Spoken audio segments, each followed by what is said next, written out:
Hey guys, I'm excited to share this one with you. I'm out here going on a test drive, checking this vehicle out. Guys reported a weird situation. So it's done it already 2 times. Under a heavy load, more or less accelerating from a dead stop, it throws itself into limp mode, check engine light comes on, so on and so forth. So that's why I'm out here test driving it. But that's not the point to visit. That's not the point of this video. The point of this video is to share with you guys that this vehicle has 570,000 miles on it. Yes, 570,000 miles on it. And a lot of you guys are curious what all has been done with it. Guys, keep in mind, I'm the only owner this truck has ever seen. I've bought it since new, and I'm not the one that really drives it. A bunch of drivers drive it. And what I mean by bunch, other people drive it, and that usually happens. What usually happens then is people like to hit the skinny pedal pretty hard. You know how it is with drivers. There's good ones, there are bad ones out there. There's all kinds, just like people. So 570, she purrs like a kitten, boys. Get us updated. Still pushing really good oil pressure, which really surprises me, guys. Now let's talk about what all has been done with this truck. What you see in here is all that I've gotten since new. So the door panels, the dash, a lot of you guys like to talk about Dodge and how the dash cracks, and that alone tells me how far behind you guys are on Dodge. Those guys talking about dashes cracking, this OEM dash. Everyone needs something to hook up, and here you have it. Someone needed something there, and someone needed something here. And it's just what happens as the vehicle goes down the line of different drivers. Everyone sets it up what's most comfortable for them. So that hopefully proves a little bit that it has had different drivers. But nevertheless, what y'all can see, it really has 570,000 miles on it. I'm really proud of this vehicle because this vehicle has served me very well. At 570,000 miles, let's talk about the engine and tranny. The engine is original. The tranny is original. This valve cover came off to get a valve adjustment. That's it. The wirings, the injectors, the lift pump from the tank, the high pressure pump under the bay is all original. Obviously we got an SMB intake because the elbow down there disintegrates on the stock ones from all the heat cycles. But what have I changed on this vehicle? This vehicle, I don't know what's going on with it, has been involved in 3 accidents. 3 minor, well, one actually pretty major. They totaled it out on the first one. I bought it back and restored it. But the 2 other ones were pretty minor. Just the front end got freshened up. Let's just put it that way. A recent one was a deer, I believe, in the bottom, whatever you want to call it. The air dam hasn't been restored yet. But here's the thing. What have I changed on it? Let me get y'all updated and get scooting along. I'm a little short on time. This thing has seen new ball joints at just over 300,000. According to these tires, yes, I'm wearing down my tires. It's pretty much summer, and this is the time to do it. I'm not seeing any pitting. Doesn't mean like the edges aren't worn out like crap. Doesn't mean that the ball joints aren't shot, but still haven't done another set of ball joints on it.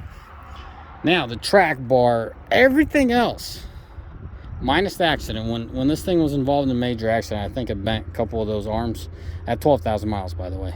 12,000 miles. Didn't even make my second payment on it. I already had this thing totaled, which I'm not too proud of. I wasn't the one driving it. My driver was, but he didn't do anything wrong. It was a spin out, and it was a crap storm is what it was, downhill in a pass. It's called Dead Man's Pass. Anyways, so minus the accident, so after it's been restored, that doesn't count. From 12,000 miles up till now, none of those bars, none of those ball joints, other than uppers and lowers, a set on both sides, have been changed. The gearbox has not been changed. Now keep in mind, what we do is just keeping this oil fresh as much as we can. We have a little vacuum syringe or whatever you want to call it. Pull out all the oil out of the reservoir and put fresh fluid in there. That's what we do on every oil change. Every oil change is at 20,000 miles, boys. 20,000 miles. This truck's one heck of a beast. Now, what it has also in the powertrain that has been replaced is the rear axle. It has a rebuilt rear axle, a 500, and the whole assembly is new. So the U-joints, the carrier bearing has a new assembly on the rear end.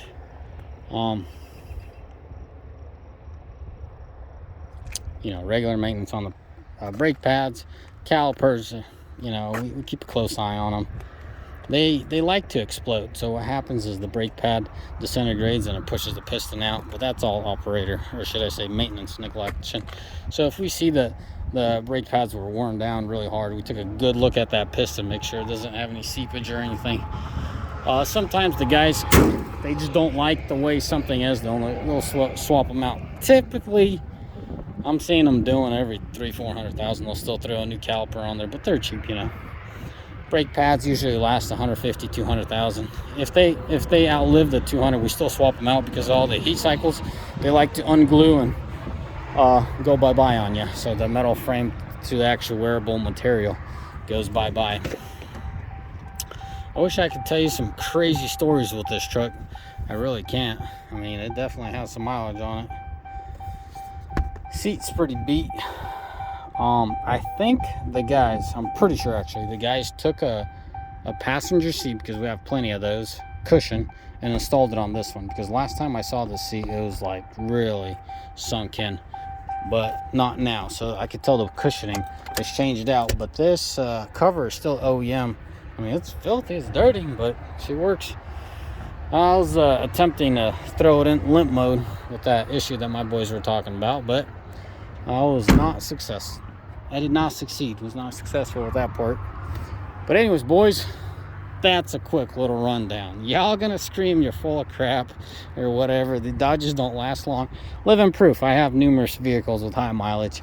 I'm back at it. I hired more help to keep me staying on track, and what I mean by that, around office help. So I'll be able to do more videos now. When I do these test drives, I'm not in an extreme hurry all of a sudden. Still a little short on time, but you know, actually got some time now to do a little bit of videoing. But yeah, man, I think the starter is starting to give it symptoms of going out. Just listen to it. Has a little weird rattling noise to it. But anyways, boys, oh man, those tire pressures are pretty high up there. Gotta get them adjusted. But anyways, recently got serviced. That's it, man. That really is it. I wish I could tell you that I have some crazy story to tell you, but I don't. It is what it is. It is how it is, and that's it. As always, may the Lord bless you, and may y'all have a mighty fine day. I'm gonna get rolling. Let me know in the comment section what else you guys want to know about these high milers. As I've said, I have not changed a whole lot in this thing at 570. Now that is a built tough truck. Now that is a reliable truck. They have their downs, they have their ups, meaning their weaknesses and strengths, but for what I do, the Rams seem to work the best for me. Anyways, boys, as always, may the Lord bless you, and may y'all have a mighty fine day, and a little sneak peek of the gas mileage on this thing. Man, I forgot how to operate these older trucks. So 10.7, I don't know how many miles are in this one, but let's show you a trip. So 4,100 miles, this thing's had 10.8, pretty close. 17 hours, so not too bad. Let's see, trip B, same thing, 4,100, so it's higher tens. This truck is actually pretty fuel efficient. Usually brings in 11, 5, 12. I'm guessing the driver's been idling it. Like, every driver's different. I incentivize my drivers not to idle their trucks, but some of them don't care. What are you gonna sit there and follow them at every truck stop? So I'm guessing this thing's been idled, so that's why it has a little bit lower mileage.